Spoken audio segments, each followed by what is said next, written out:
करते हैं, चाहे वो पिछड़ों की रिजर्वेशन हो या सवर्णों की रिजर्वेशन हो या दलितों की रिजर्वेशन हो या ट्राइब की रिजर्वेशन। जो लोग रिजर्वेशन की बात करते हैं वो लोग अगर मन से खड़े होते हैं, जिसे हम पसमानदा समाज कहते हैं। पीस पार्टी ने आज तक न तो पसमानदा शब्द का इस्तेमाल किया है और न ही अल्पसंख्यक शब्द का इस्तेमाल किया है। हमारे में ये दोनों शब्द प्रतिबंधित हैं, कोई इस दो शब्द को इस्तेमाल नहीं कर सकता। पसमानदा क्योंकि वो जानते नहीं कि क्या इस्तेमाल कर रहे हैं। जो मुस्लिम समाज के लोग पसमानदा इस्तेमाल करते हैं वो जानते नहीं कि पसमानदा क्या है। जो लोग अल्पसंख्यक का इस्तेमाल करते हैं शायद वो जानते नहीं कि अल्पसंख्यक का मतलब क्या होता है, इसलिए वो इस्तेमाल करते हैं। मगर पीस पार्टी जानती है, समझती है, इसलिए वो इस्तेमाल नहीं करती। साथियों, हम दीन इस्लाम को मानने वाले हैं, हम अपने आप को मुसलमान कहलाते हैं और मुसलमान होना ये हमारा संवैधानिक अधिकार है और हम उसी पर चल करके अपना हक लेना चाहते हैं।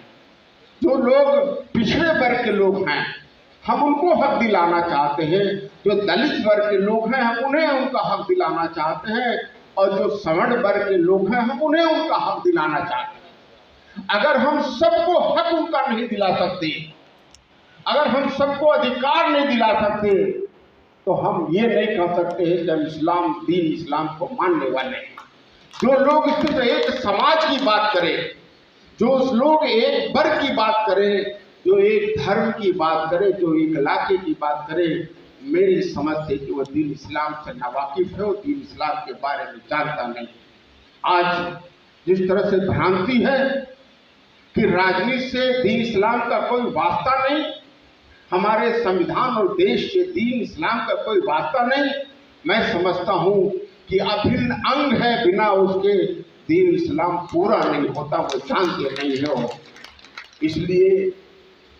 इसलिए मुस्लिम समाज कभी राजनीति में खुल करके आगे नहीं आया, अपनी जिम्मेदारी को नहीं पूरा कर सका, क्योंकि वो जानते नहीं है, अनजान है।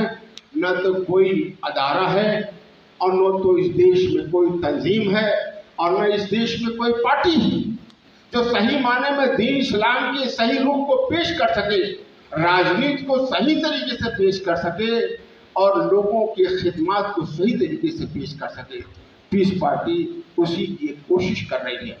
आज एक बहुत बड़ी भ्रांति है, अगर आप आरक्षण की बात करो, चाहे वो दलित आरक्षण की हो, अनुसूचित वर्ग की हो, अनुसूचित जनजाति की हो या पिछड़े वर्ग की हो या सवर्ण वर्ग की हो, तो बहुत सारे मुस्लिम समाज के लोग खड़े होते हैं और कहते हैं कि ये मुसलमानों में बांटने का काम करते हैं। शायद उस बेचारे को सियासत का और आरक्षण का अल्ली बे पता नहीं, वो बुनियाद है वो जानता नहीं। अब बहुत सारे पसमानदा समाज के लोग अलग अलग नाम से बनाए हुए हैं, चाहे जाति के नाम पर बनाए हो, समाज के नाम पर बनाए हो, इलाके के नाम पर बनाए हो। अगर वो खड़े होते हैं तो सिर्फ गालियां शेख सैयद पठान को देते हैं। मैं समझता हूं उन्हें न संविधान का पता है, न राजनीति का पता है और उस बेचारे को कुछ पता नहीं। साथियों, ये सभी भ्रमित लोग हैं। चाहे जो आरक्षण की बात करने वाले को मुसलमानों में बंटवारा की बात करते हैं, क्योंकि वो दीन इस्लाम नहीं जानते हैं। आरक्षण के बारे में बात करने से पहले, संविधान के बारे में बात करने से पहले मैं ये बताना चाहता हूँ कि दीन इस्लाम में एक वर्ग ऐसा है जो माले निसाब है और एक वर्ग है जो माले निसाब नहीं है। जो माले निसाब नहीं है, जो दौलतमंद नहीं है, एक सीमा तक उसको एक कैटेगरी में रखा गया है और वही ज़कात और सदकात का पैसा ले सकता है, मगर वो लेता है और जो माले निसाब है उसे दीन ने बांट दिया है लोगों को, मुसलमानों को नहीं बांटा। दीन तो ये कहता है कि जो हमारे नबी पर, हमारे रब पर जो इत्मीनान करता है, ईमान रखता है, सब भाई हैं। मगर उन भाइयों में जो कमजोर है उसको उसका हक है लेना, और जो कम ताकतवर है उसका हक है देना। तो इसका मतलब ये नहीं कि दीन ने मुसलमानों को बांट दिया है। इसी तरह से हमारे संविधान ने कहा है, हमारे इसमें दीन की भलाई है, मुसलमानों की भलाई है। अगर ये बांटा गया है तो मुसलमानों की भलाई है, हमारे दीन की भलाई है। ये नहीं है कि बांटना है। इसी तरीके से संविधान ने जो बना है वो देश हित में है, समाज के हित में है, जनता के हित में है। क्योंकि संविधान मानता है, ये हर देश मानता है कि जब तक देश के सभी नागरिकों का विकास नहीं होगा तब तक ये देश आगे नहीं बढ़ सकता, समाज में समरसता नहीं हो सकती। ये हमने फैसला नहीं किया है, ये उन लोगों ने फैसला किया है जो ये चाहते थे, जिन्होंने अपना खून दिया है, जिन्होंने अपना सब कुछ न्यौछावर किया है। उन लोगों ने संविधान बताया है, और वो बताया है कि जो समाज में जो कमजोर है, शिक्षा के तौर पर, तालीमी तौर पर और सामाजिक तौर पर जो भी कमजोर है उसे आरक्षण मिले, आरक्षण मिले उसे। संविधान ने ये नहीं कहा उसे जमीन दे दो, जायदाद दे दो, पैसा दे दो, सब कुछ दे दो। संविधान ने ये नहीं कहा है। पिछड़ापन दो तरीके का है, एक तालीम में पिछड़ापन और एक रिजर्वेशन। एक पिछड़ापन जो समाजी तौर पर हो, जो समाज में कमजोर माना जाए, और जो तालीम में कमजोर हो वो पिछड़ापन है। और उसको बढ़ाने का वाहिद रास्ता एक है, संविधान ने बताया है। उसको इस देश को आगे बढ़ाने के लिए, इस समाज को आगे बढ़ाने के लिए, समाज की तरक्की के लिए आरक्षण देना है। तो जो लोग इस आरक्षण का विरोध करते हैं, जो लोग आरक्षण देना नहीं चाहते, जो मजहब के नाम पर बांटते हैं, वो देश के विरोधी हैं, संविधान के विरोधी हैं। तो कैसे राष्ट्रभक्त कैसे हो सकते हैं? वो दीन को कैसे मान सकते? दीन कहता है कि जो कमजोर है उनकी मदद किया जाए, मदद लेना उनका हक है, और जो ताकतवर हैं उनको मदद करना उन पर फर्ज है। तो यही तो संविधान ने किया है। इसलिए दीन के तरीके पर चलता है हमारा संविधान। दीन इस्लाम के तरीके उसके मुखालिफ नहीं है। जो नहीं जानते वो कहते हैं मुखालिफ है, इससे कोई मतलब नहीं। साथियों, तो मैं ये कह रहा था कि संविधान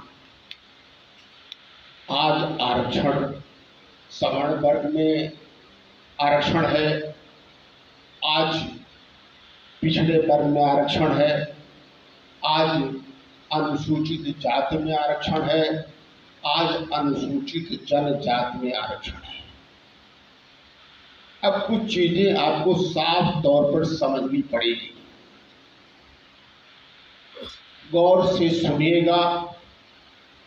आज जो मीटिंग बुलाई गई है इसका सिर्फ एक मकसद है कि एक परिचय हो जाए, एक जानकारी हो जाए कि आरक्षण क्या है और संविधान हमारा क्या है।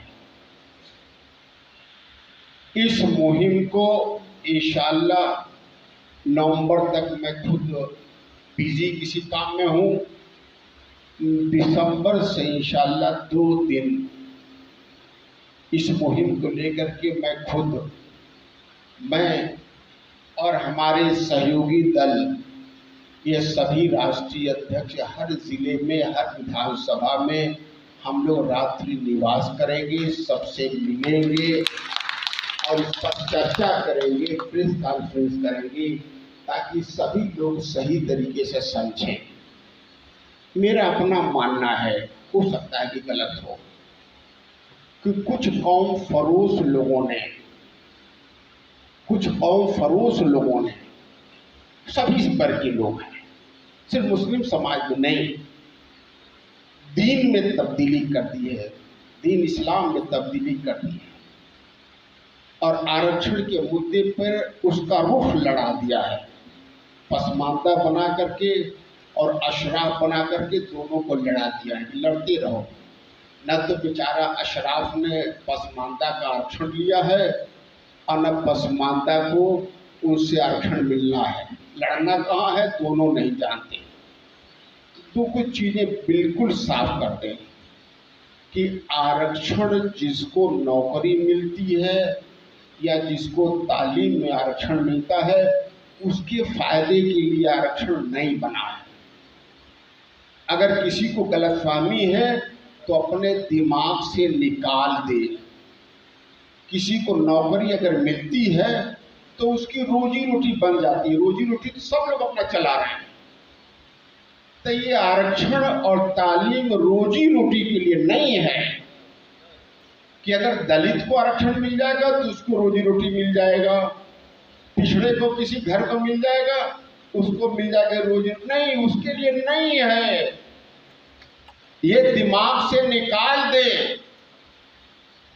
क्योंकि आरक्षण का फैसला संवैधानिक है। ये हमारे देश और समाज के लिए है। अगर मुस्लिम समाज में आरक्षण है तो सिर्फ पिछड़ों को, दलितों को नहीं फायदा है, ये सारे मुस्लिम समाज को, ये सारे पिछड़े समाज। अगर मुस्लिम समाज को दलित आरक्षण मिलता है तो दलित मुसलमानों को फायदा नहीं है, ये सारे मुसलमानों को, चाहे पिछड़ा हो, दलित हो, अगड़ा हो, इससे कोई मतलब नहीं, सारे मुसलमानों को है। सिर्फ मुसलमानों को ही नहीं है बल्कि दूसरे पिछड़े और दलितों को भी है, सवर्णों को भी है, इस समाज को और देश को फायदा है। क्योंकि आरक्षण सिर्फ किसी समाज के लिए, किसी व्यक्ति के लिए नहीं हो सकता। हमारा संविधान किसी खास व्यक्ति के लिए नहीं बनता बल्कि देश की उन्नति के लिए, समाज के उन्नति के लिए बनता है। ये बात बिल्कुल साफ है और हमारे संविधान ने इसकी गारंटी दी है। गारंटी दी है कि धर्म के नाम पर इसमें किसी के साथ भेदभाव नहीं हो सकता। संविधान की धारा 14 से लेके 21 तक इसी को बताता है कि मजहब के नाम पर भेदभाव नहीं किया जा सकता। इस संविधान के आरक्षण में मजहब के नाम पर भेदभाव नहीं किया जा सकता, क्योंकि भेदभाव जब होगा तो समाज को न्याय नहीं मिलेगा, इस देश को न्याय नहीं मिलेगा, हमारे संविधान को न्याय नहीं मिलेगा। इसलिए उन्होंने कहा कि इससे भेदभाव नहीं होगा, किसी के साथ भेदभाव नहीं होगा।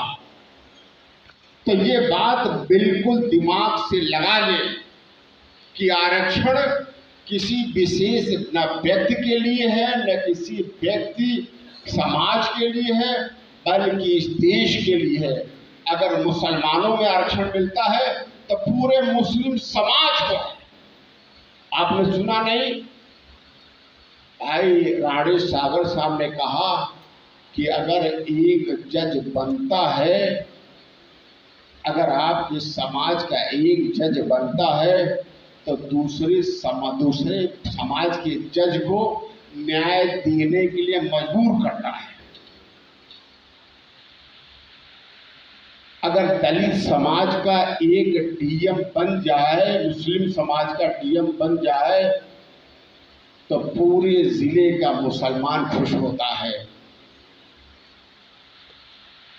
एसपी बन जाए तो कोई पूछने नहीं जाता कि किस बिरादरी के तुम डीएम हो, एसपी हो, और उस पूरे जिले में मुसलमान पर अत्याचार कम हो जाता है। और जब डीएम मुसलमान रहेगा तो जितने अधिकारी हैं वह इंसाफ देने के लिए ऑटोमेटिक मजबूर हो जाते हैं, बताना नहीं पड़ता मुसलमानों को इंसाफ देने के लिए। इसलिए आरक्षण से नौकरी मिलना उस डीएम का फायदा तो कम है, बल्कि पूरे जिले के लोगों को इंसाफ मिलना शुरू हो जाता है। आज हमारे एक दोस्त ने, फुजैल नदवी साहब हैं, हमको एक खत दिया उन्होंने कि साहब मदरसे के लोग बड़े परेशान हैं, उस पर कुछ बोल दीजिए। क्या बोलूं मसले के लिए, मदरसे के लिए मैं क्या बोलूं। ऐसा कोई बड़ा इदारा किसी मसलक का नहीं है जहां मैं खुद न गया हूं। सारे मसलक के बड़े अदारे, छोटे अदारे, सब जगह गए। सब लोगों ने कहा कि मुझे सियासत से मतलब नहीं। सभी लोगों ने कहा हमें सियासत से मतलब नहीं। ऐसा देश का कोई आलिम नहीं है जिससे न मिला हूं, उसने कहा सियासत से मतलब नहीं। मगर यह फैसला तो सियासत कर रहा है भाई कि जांच किसकी होनी है और किसको बंद करना है, किसको जहर देना है और किसको पुलिस कस्टडी में गोली मारनी है, इनकाउंटर करानी है। अगर पुलिस नहीं कर सकती तो गुंडों से करा दो, कहा दो साहब गुंडे कर दिए। तो क्या मुख्तार अंसारी को जहर देने वालों का कुछ हुआ आज तक? क्या अतीक अहमद के कत्ल करने वालों का आज तक कुछ हुआ? अगर यही कोई मुसलमान रहता तो पूरा का पूरा इलाका बुलडोजर से तहस नहस हो गया होता। क्यों हो गया होता? नहीं हो गया होता। ये सियासत फैसला करती है कि कौन मदरसा बंद होगा। अभी तो बंद होने की चर्चा कर रहे हो। मैं 16 साल से ये कह रहा था लोगों से कि बंद होने का, जो चालू भी होंगे वो निसाब वही पढ़ाएंगे जो सरकार तय करेगी। जो सरकार तय करेगी वही पढ़ाना पड़ेगा। आपका निजाम नहीं चलेगा, वो पढ़ाना पड़ेगा जो सरकार चलाएगी, और वही लोगों को रखना पड़ेगा जो सरकार तय करेगी। मदरसा नाम रहेगा, पढ़ाया जाएगा वहां वो सब्जेक्ट जो सरकार तय करेगी। तो ये सियासत तय करती है। तो हमने दीन समझा नहीं और हमने छोड़ दिया दूसरों के भरोसे। 25% है मुसलमान उत्तर प्रदेश में। अगर किसी को 1% भी शक है तो मुझसे बात कर लेगा। मैंने लखनऊ हाई कोर्ट में हमने एक मुकदमा किया था आज से करीब 2010-11 में, और आज जो चीफ जस्टिस हैं वो लखनऊ, वो इलाहाबाद हाई कोर्ट के चीफ जस्टिस थे। हमने मुकदमा किया था, मऊ जिले का एक एक घर का सर्वे कराया और ये पाया कि 37% मुसलमानों का नाम वोटर लिस्ट में नहीं है। पूरे मऊ जिले का 37% मुसलमानों का नाम वोटर लिस्ट में नहीं है। और हाई कोर्ट में हमने मुकदमा किया और आज चंद्रचूड़ साहब जो चीफ जस्टिस ऑफ इंडिया है, वो chief justice Allahabad high court थे। उन्होंने और एक और जज ने उस मुकदमे को देखा और ये फैसला किया। इलेक्शन कमीशन के लोग हाजिर हुए, उनके वकील, और हमने एक एक व्यक्ति का 37% लोगों का, हमने एक एक लोगों का वोटर लिस्ट में नाम डालने के लिए फॉर्म भर करके पूरा हाई कोर्ट में जमा कर दिया कि इनका नाम हमने फॉर्म भी भर दिया और इनका नाम वोटर लिस्ट में दर्ज हो जाए। हाई कोर्ट ने फैसला किया कि इन सभी लोगों का नाम वोटर लिस्ट में दर्ज किया जाए। इलेक्शन कमीशन के वकील ने कहा कि सबका नाम दर्ज होगा, मगर एक भी आदमी का नाम आज तक दर्ज नहीं हुआ। हमारे पास फैसला अभी भी है। अगर आप लोग चाहें तो फैसला क्योंकि अवेलेबल है, सरकारी डॉक्यूमेंट है, आप ले सकते हो। मैं नहीं दाखिल हुआ। आज जो दलित समाज के लोग हैं, मुस्लिम समाज में, वो जानते नहीं कि हम दलित हैं। वो अगर हिंदू समाज में है, सिख में है, अगर बौद्ध में है, तो उन्हें अनुसूचित जाति का फायदा मिल रहा है। अंसारी हैं, मंसूरी हैं, कुरैशी हैं, धोबी हैं, हलालपुर हैं, कलाबाज है, चिड़ियाबाज है, नट है, बंजारे हैं। ऐसी करीब 36 बिरादरियां हैं मुस्लिम समाज में, जो उत्तर प्रदेश में 50% आबादी से ज्यादा है। शाह अलवी हैं, तो ये बिरादरियां 50% से ज्यादा उन्हें जानते हैं दलित समाज। ये बिरादरियां जो सिख में है और जो बौद्ध में है, हिंदू है, उन्हें अनुसूचित जाति का आरक्षण मिल रहा है। 25% आपकी आबादी है, पर सरकारी आंकड़े में 20% है। तो जिस तरीके से नाम आपका वोटर लिस्ट में दर्ज नहीं है, इसमें मैं समझता हूं कि हर आदमी इसमें सहमत होगा कि पूरा पूरा मोहल्ला वोटर लिस्ट में नहीं होता, पूरा पूरा घर वोटर लिस्ट में नहीं है। आप लोग सहमत है भाई कि नहीं है, है? इसी तरीके से आपका नाम मर्दमशुमारी में दर्ज नहीं है। एक मैं आंकड़ा देता हूं कि एक देवरिया जिला है, मेरे पास सारे आंकड़े हैं। देवरिया जिला है, देवरिया जिले में पहले से देवरिया था, उसके बाद देवरिया और कुशीनगर हो गया। तो सरकारी आंकड़ा 10 साल में होता है। अभी पिछला आंकड़ा 2011 का है, अभी 21 का आया नहीं है। तो सरकारी आंकड़े में जब देवरिया जिला था, जितनी आबादी देवरिया जिला में मुसलमानों की थी, जब 10 साल में देवरिया से कुशीनगर और देवरिया बन गया, 2 जिला हो गया, तो दोनों जिले की अगर मुस्लिम आबादी जोड़े गया तो उससे 10 साल पहले से कम हो जाती है। कहीं नहीं हुआ।